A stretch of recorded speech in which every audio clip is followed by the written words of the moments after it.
Welcome to the Lawyers Weekly Show for an in-depth look at the issues facing the legal profession. Hello everyone and welcome to another episode of the Lawyers Weekly Show. My name's Jerome Doraisamy. I'm coming to you today from Camaragal Land in Sydney, and I'm very pleased to be joined for this conversation by Christine Tran, who is a partner at global law firm Jones Day. Christine, welcome to the show. Thanks so much for having me, Jerome. Today we are going to be discussing the importance of finding joy in one's work and at work as well. And I'm really keen to get Christine's thoughts on not only what she's learned, but what other lawyers can learn from her experience. Christine, before we get into that, tell us a little bit about your career to date and the work that you do now. Sure. So I'm currently a class actions defence lawyer. I've been working in this space for more than 20 years now, I would say. So I started my career back in 2006 as a summer clerk at Herbert Smith Freehills as it was known then. Chose to specialise in class action litigation very early on when, most people were generalists and class actions were really nascent in Australia. So for me, it was just the opportunity to work in a space where you could develop new law, problem solve with judges, your opponents and the profession. And that was a really exciting opportunity. And the other component of it was also to work with a new partner. So that was Jason Betts when he was made partner, and I was the first solicitor to join his team. Oh, wow. And how has your experience in class actions evolved over the years? I mean, certainly it seems like there's never a dull moment. How have you found this specialization? Really, really rewarding. It's turned out to be everything I hoped for and more. Certainly, it's grown a lot. There's on average like 70 class actions filed a year now. But yeah, we're always like making new law, creating new law in that space. It's incredibly rewarding because it's such important litigation for our clients. And so, the kind of issues, both legal and factual, that we confront in that space is just very, very interesting. Yeah, absolutely. Yeah. So our topic for today is enjoying work and finding joy at work. And this might seem like a silly question to ask, Christine, but why is this an important conversation for lawyers to be listening to? The concept itself shouldn't be controversial, and certainly doesn't sound controversial to me, but why do you feel like this is an important one for us to check in on? I'll answer in a couple of ways. I think the first is I was really inspired by the story of Alyssa Liu, who's a figure skater in the US, really, really young, and has such incredible wisdom in her mind. And just seeing her story play out has also made me reflect on the equivalent, because figure skating in some ways is a lot like law. It's a very conservative sport. Law is a very conservative industry. There's all these technical aspects, the competition, you're performing at the highest level, et cetera, et cetera. And, but seeing her sort of carve out, I guess, a new pathway that's making figure skating really exciting has made me reflect on, can we find that same energy here in our legal careers? The second aspect is I recently changed firms, and that change, we can go into it if you like, but that change has really given me some new insights and new perspectives and finding new energy in my new role at Jones Day, which I'm really enjoying. So it's actually reminding me of what it was like to practice 15, 20 years ago when I was starting out as a young lawyer, really enthusiastic about everything, meeting new people, connecting with new people, and learning a lot. And I'm finding I'm back in that space again in a lot of ways. Yeah. Just on the point about Alyssa Liu, so I have heard of her in that she has her name has popped up on my Instagram feed, and so I'm very loosely aware of who she is. But for our listeners who maybe haven't heard of her, I understand she was at the most recent Winter Olympics. What's her story, and why is the path that she's taken so relevant to this conversation? Yeah, well, she became I don't know the precise history, but she won a world championship at a super young age. And she was actually at the Beijing Olympics competing. I think she might have been 16, very, very young. And coming out of that, she took a break from sport, a 2-year break, in fact. So to have done that, taken a 2-year break, come back and perform at her level is incredible. But it's actually her new approach to returning. So she made it very clear that she wanted to return on her own terms. And she just was pursuing the figure skating in and of itself rather than trying to pursue, winning a title, winning a gold medal, anything like that. So I think it's very relevant to our legal careers that we are able to enjoy the thing in and of itself, because that's how you get longevity, I think, personally, in the industry. Yeah, and it's a really important point because, as we have alluded to on this show in years gone by, there's no off-season for lawyers in the way that there is for a figure skater or for any other professional sports person. You work through the year, you get your annual leave entitlements, of course, but there's no off season. You don't get that period where you can rest and rejuvenate and rediscover the spark if it is indeed waning. Is that kind of how you see it? That it is harder for those in professional services like lawyers to maintain the joy in their work, given that there is so little separation from the day-to-day? Yeah, absolutely. And you just get, I think, all the stresses and challenges within the profession does wear you down over time. And if you're not able to have those moments to reflect and take a step back, which is incredibly important. And I was very privileged to be able to do that in between jobs. You do miss those opportunities, and frankly, you get burnt out. Yeah.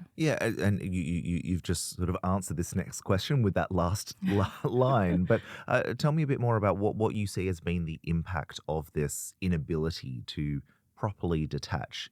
That there's of course burnout, but how do you think this manifests, broadly speaking, for lawyers? Yeah, I think it's like a snowball effect, right? Once you start feeling really overly burdened and burnt out from your work, you can't perform at your peak, right? So you're not going to be as good a lawyer as you possibly could be. You won't be as good as mentor if you're a leader or as a colleague, and so it really just has those impacts. And then you also take your work into your home life. So you probably end up being sort of a less pleasant person to be around just generally. So I think it's really important to, I don't know, always remember that you came into the profession, whatever your motivation is, but trying to recall that and capture that and go back to that time and place as a way of centering yourself. Yeah. We're chatting with Christine Tran, and we'll be back with more right after this. Christine, you've touched on something else there, which I think is really pertinent here, being that in the current climate, everybody's got their work email on their phones, their tablets, their home laptops, and of course, clients can contact you at any hour of the day as a result of all of that. And so even if you've left the physical office, you haven't necessarily left work behind. If we are all staring at our phones till the late hours, then the ability to recharge the batteries is significantly reduced. And not only does that result in burnout, but as you've said, it also reduces the capacity to feel the joy in what you're doing, and I think that's probably a pretty common sentiment that a lot of lawyers would have. Yeah, absolutely. I mean, it's a professional services, so you have to be there to serve your clients, which does mean, unfortunately, to a large degree, being on 24/7. I mean, what I would say to that is, well, I'm not perfect at this, so I do stumble a lot. But what I try to do is to be present in each and every moment where I can.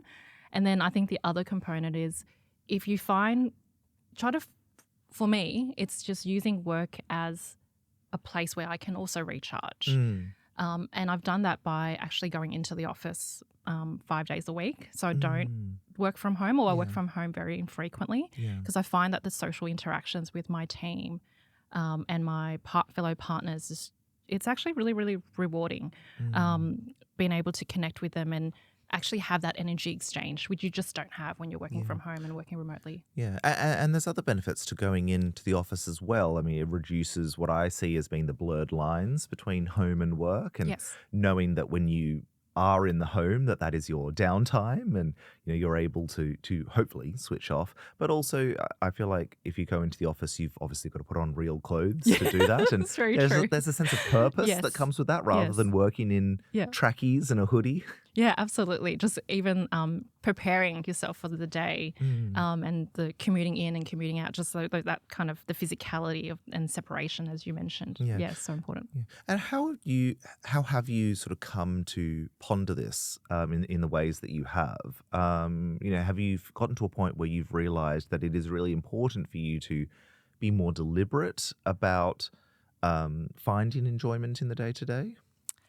It's a really great question. I mean, I try to read widely if I can. And I've been attending a lot of International Women's Day events, and one of the speakers referenced an article about instrumentality, which I thought was so interesting.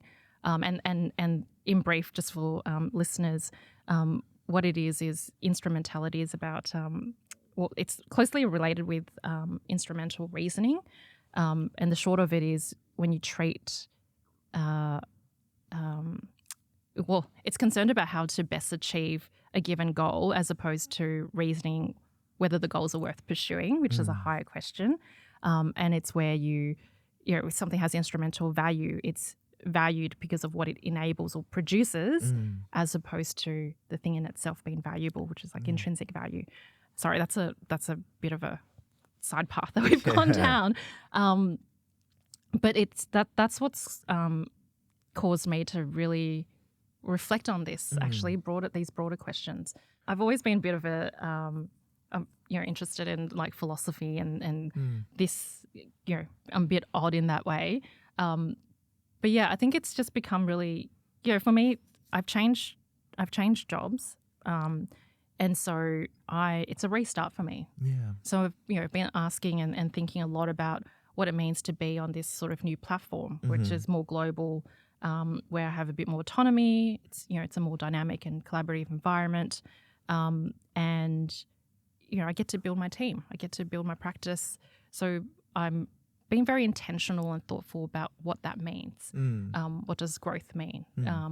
How am I going to do this on my own terms? Yeah. And I imagine that's also given you an opportunity to think about the kind of lawyer you want to be or continue being, and I guess providing you that space to, I guess, ensure that you don't deviate from that journey. Yeah, absolutely. And to be frank, I was really burnt out, 20 years, and working incredibly hard in class actions because it's so busy, and the practice was very, very busy.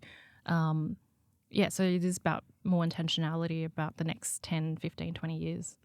To the extent that you're willing to sort of flesh this out with us, what does that look like? What kind of lawyer do you want to continue being, and how do you intend to achieve that? Yeah. Such a big question, Jerome. Yeah. No, I'm happy to share. Well, I mean, I want to be at the top of my game always. It's always about the craft and doing that bet the farm litigation. If clients who trust us with that work, I take that very, very seriously. So that's first and foremost. The second is building a sustainable practice is really, really important. I grew up as a lawyer at the time when the industry wasn't so sophisticated about these conversations and these words. And, the fact that we're having this conversation is incredible, right? Yeah. And it's very easy to fall into the habit of saying, well, I toughed it out. I grind, I did all that. So you must do that too. And it's sort of stopping that kind of thinking, going, no, there must be a better way forward. And I want to be that change maker for, the next generation. So they don't have to go through all the bad stuff that we kind of went through. Yeah. And so that's really important. And the third is, I don't know, I just want to be able to say at the end of my career that I was very happy to turn up to work every day. Yeah. No, that's overall. awesome. Yeah. And so as a partner in a big firm, you've no doubt got younger or more junior lawyers that you work with. What do you tell them about all of this? And are there certain questions that you make them ask of themselves so that they can ensure that they are keeping the train on the tracks personally as well? Yeah, I mean, I do. I make sure they understand they have a lot of agency in this. It's their career, it's their development, and ultimately their responsibility for all of that. It's just carving out the space for them to be the kind of lawyer that they want to be, and making sure that it's sort of broadly in line with the business needs of the firm and the organisation. So trying to marry those two things up. But I always have those. I connect with them fairly regularly. So it's a check-in. Like, are you still happy being here? Yeah. Where you at with your goals? Does this all make sense? And I'm not so narrow-minded that I think every lawyer wants to become a partner. Yeah. In fact, probably if they were very wise, they wouldn't be. But there's lots of different pathways, and I just want to be there, like be part of that journey and be a positive force in their life. Yeah. So to clarify, there, it's about ensuring that they can flourish professionally in ways that make sense to them, whilst also ensuring that we're striking the right balance between that and the business objectives. Oh, you've put it way better than I have, Jerome. But yes, that's exactly right. Yeah. Christine, I just have a few more questions for you, which we'll get to on the other side of this. Christine, you mentioned a little bit earlier some of the things that you're doing to manage yourself and ensure that you're still you're still thriving in the ways that that make sense to you personally. In going down this path, have you learned or have you trialed any approaches that maybe haven't worked? Certain things that lawyers should maybe avoid if they are trying to maintain or regain the joy. That's a really great question, because there's been a lot of trial and error. I can't think of. I mean, I tend not to think of like when something hasn't worked. I just I do move on. Yeah. I guess one thing I would say is for lawyers who are trying to get that balance, particularly young lawyers, you can't be too dogmatic about it, actually. You need to have that flexibility and understand that in this very moment, you're not going to be able to get to your sports event every single week because it's just there's a lot on. But find those moments where you can get into a bit of a trough again and then you can do that. So I think it's about being really, really flexible, actually, knowing that you can't always have it all perfectly balanced, and that's okay. Just as long as like over a longish duration that you are overall balanced. Yeah.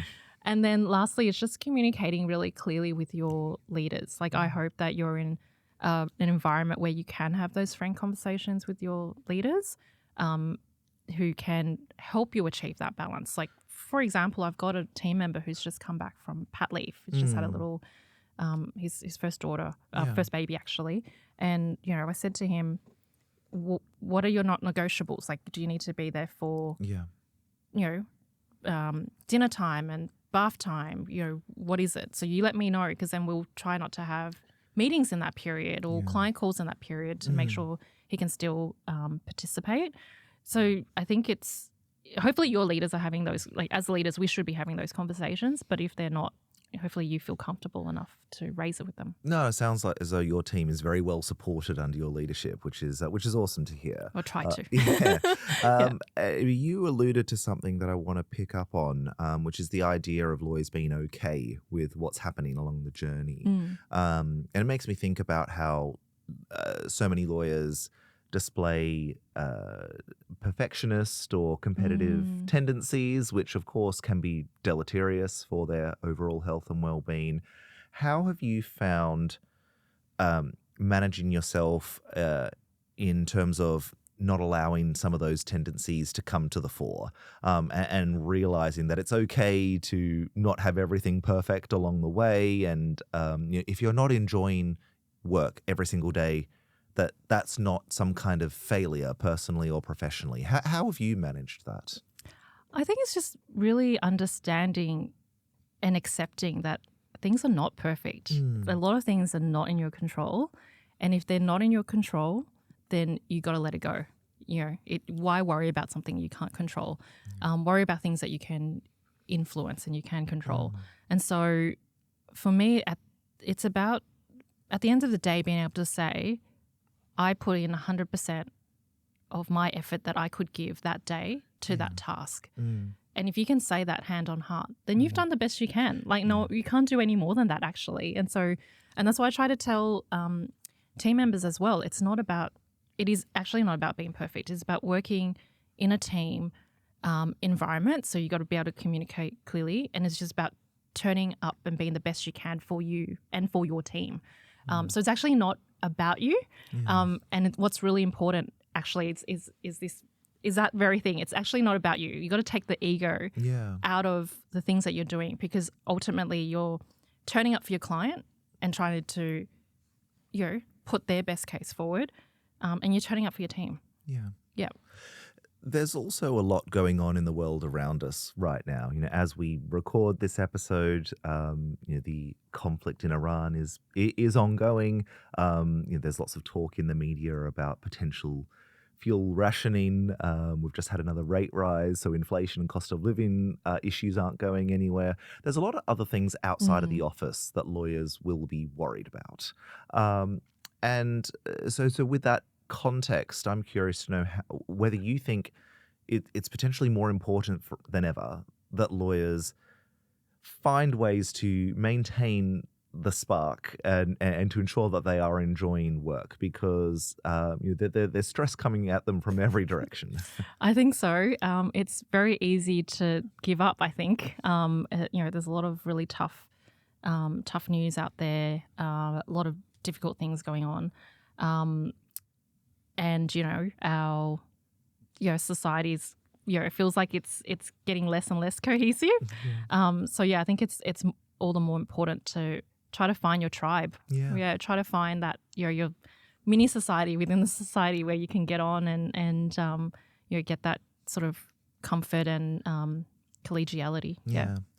And Christine, just finally, why are you a better lawyer? Because you have taken the time to be deliberate about finding enjoyment in the day-to-day. Oh, it's a hard question to answer, Jerome, because I can't judge my own performance. But I do find that I come to work being a lot more patient. I'm not as fazed about things that happen during the day that's not so great.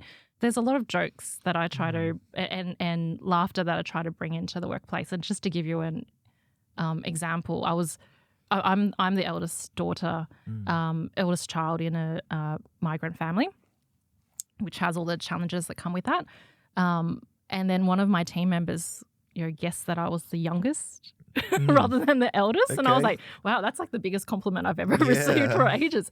But it's because I guess I do bring that playfulness to work. So you can be deeply serious about your craft, but bring that joy. Just bring it. Fair enough. That's a good place for us to finish. Yeah. Christine Tran, thank you so much for your time. Thank you, Jerome. And thank you to the listener for tuning in. If you enjoyed this episode, please give us a rating and review on whatever platform you use to listen to podcasts, as it'll help other lawyers discover and enjoy this show.